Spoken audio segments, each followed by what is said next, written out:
রবীন্দ্রনাথ যে ঠাকুর পরিবারে জন্মগ্রহণ করেছিলেন তাদের প্রকৃত পদবি আসলে ঠাকুর ছিল না।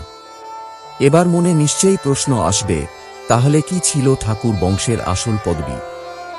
বাংলা সাহিত্যের প্রাণপুরুষ রবীন্দ্রনাথ ঠাকুর। কেবল দেশ নয়, এশিয়ার প্রথম নোবেলজয়ী কবি হলেন রবি ঠাকুর।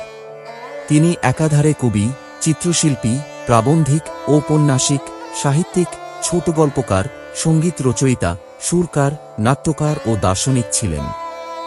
বাঙালির কাছে তিনি কেবল কবি গুরু নন, চিরস্থায়ী বটে। হাসি হোক বা কান্না, রাগ হোক বা দুঃখ, প্রতিনিয়ত সব আবেগে তাঁর সৃষ্টি আমাদের চলার পথের সঙ্গী। তাঁর জন্মজয়ন্তী 25শে বৈশাখ। রাজ্যের নানা প্রান্ত জুড়ে সাড়ম্বরে পালিত হয় বিশ্বকবির 161তম জন্মবার্ষিকী।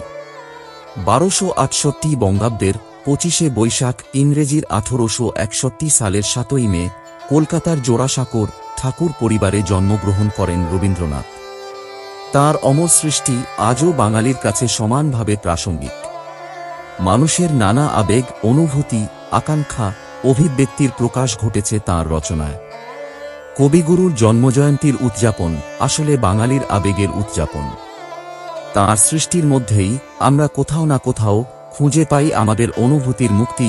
এই সবই জানা কথা, কিন্তু যে কথা জানলে অবাক হবেন তা হল রবীন্দ্রনাথ যে ঠাকুর পরিবারে জন্মগ্রহণ করেছিলেন তাদের প্রকৃত পদবি আসলে ঠাকুর ছিল না। এবার মনে নিশ্চয়ই প্রশ্ন আসবে, তাহলে কি ছিল ঠাকুর বংশের আসল পদবি? ঠাকুর বংশের আসল পদবি হল কুশারি। কুশারি থেকে কিভাবে ঠাকুর হয়ে উঠলেন তাঁরা? কেনই বা পদবিতে আনতে হয়েছিল পরিবর্তন? তা জানতে গেলে ফিরে যেতে হবে বহু বছর আগে। প্রায় 1.5 শতকের ধর্মীয় বঞ্চনা, অপমান সহ্য করে বছরের পর বছর দরিদ্র মানুষের সেবায় নিয়োজিত থেকে কুশারি বংশধরেরা হয়ে ওঠেন ঠাকুর। শোনা যায়, এক বিশেষ মাংসের গন্ধ শোঁকার অপরাধে সমাজে কলঙ্কিত হতে হয় সুন্দরবন অঞ্চলের 4 ব্রাহ্মণ জমিদার ভাই, রতিদেব কুশারি, কামদেব কুশারি, সুখদেব কুশারি, জয়দেব কুশারি। এদেরই পরবর্তী বংশধর হলেন জগন্নাথ কুশারি। তাঁর বংশধর রামানন্দের মহেশ্বর আর সুখদেব নামে 2 ছেলে ছিল। তাঁরা গোবিন্দপুরে দরিদ্রদের সেবা করা থেকে শুরু করে প্রচুর দানধান করে সেখানকার মানুষের মনে জায়গা করে নেন। তাঁরা হয়ে ওঠেন দরিদ্রের ভগবান বা ঠাকুর। এইভাবেই তাঁরা কুশারি পদবীর ত্যাগ করে গোবিন্দপুরে এসে ওখানকার মানুষদের ভালোবেসে দেওয়া নাম ঠাকুরকেই নিজেদের পদবী হিসেবে ব্যবহার করতে শুরু করেন। প্রথমে অবশ্য সুখদেব ঠাকুর পদবী ব্যবহার করতেন। পরে তাঁর ভাই মহেশ্বরের ছেলে পঞ্চানন ও কাকা সুখদেবকে অনুসরণ করে ঠাকুর পদবী ব্যবহার করতে শুরু করেন।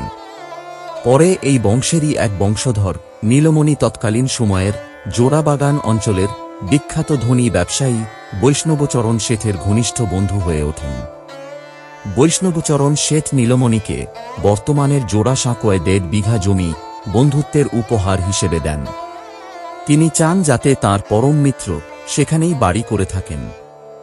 আর এরপর সেখানেই গড়ে ওঠে জোড়াসাঁকো ঠাকুর বাড়ি, যা বর্তমানে রবির আলোয় উদ্ভাসিত।